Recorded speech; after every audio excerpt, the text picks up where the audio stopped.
Hello and welcome to How to Login. In this video, I'm going to be teaching you how you can clear the chat of any text in Zangi Messenger.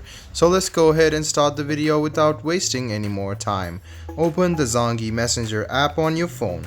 After you do so, you can click on the text or chat which you want to delete or go to any group, and you can clear the chat quite easily. I'm going to show you how you can do it. Click on any text from your friends. Click on the three dots, which is the settings, and you can see the clear chat option. Go ahead and click on clear chat, and you can see that it will tell you, are you sure you want to permanently clear all messages history with this user? So if you want to delete this, just go ahead and click delete, and there is another function of permanently deleting the data for the user, which is your friend as well. So if you want to do that, just go ahead and click on this box and click delete. As you can see, all of the messages has been cleared and the chat has been cleared as well. I hope this video about how you can clear the chat in Zangi Messenger was helpful for you.